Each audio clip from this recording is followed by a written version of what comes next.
L'apostrophe au président Macky Sall dans une exiguë salle londonienne, l'interrompant au milieu de son speech, rappelle bien d'autres mésaventures de chefs d'État d'ici et d'ailleurs.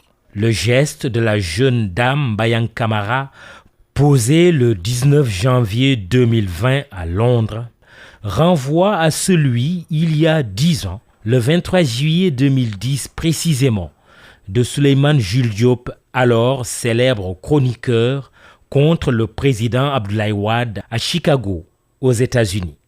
Le chahut de l'opposition sénégalaise, le 22 octobre 1998, de la réception au Palais Bourbon en France du président Abdou Diouf, premier chef d'État de l'Afrique subsaharienne à recevoir cet honneur, est encore frais dans les mémoires.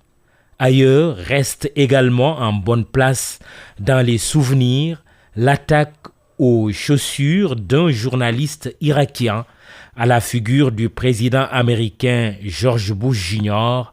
lors d'une conférence de presse à Bagdad. Le lancer de la paire de chaussures contre l'ancien chef de la Maison-Blanche est déjà entré dans l'histoire et son auteur, un certain Muntazer al-Zaidi, est devenu un héros national. D'ailleurs, il s'est lancé à son tour dans la politique. À chacun son tour chez les chahuteurs. Même si, il faut bien le relever pour le relativiser, ce genre d'actes, au demeurant politiquement symboliques, sont un fait démocratique. Il n'y a qu'en démocratie qu'on a plus de chances de voir de tels actes citoyens contre un chef d'État. Cependant, ces faits, certes spectaculaires et buzzy, faisant le buzz, ne sont pas à banaliser. Ils sont porteurs de messages pour tout dirigeant qui n'est pas frappé d'autisme pathologique. Ils constituent en effet une forme d'expression politique, à raison ou à tort, pour attirer l'attention de la plus haute autorité d'un pays sur une situation qui tient en haleine l'opinion nationale et ou internationale. Un signal fort, une alerte vive, attention à la portée de ces actes, même isolés. Un constat et une question devant les cas répétés de chahut contre nos présidents. La fin viendrait-elle de l'étranger? Pas de fatalité, juste une simple interrogation.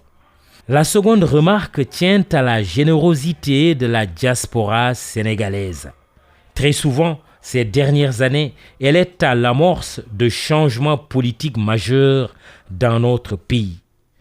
Caractérisée par son dynamisme, quand bien même elle ne serait pas exempte de reproches, cette diaspora, sève nourricière du pays, a une telle influence auprès de la population qu'un élu attentif ne devrait l'ignorer.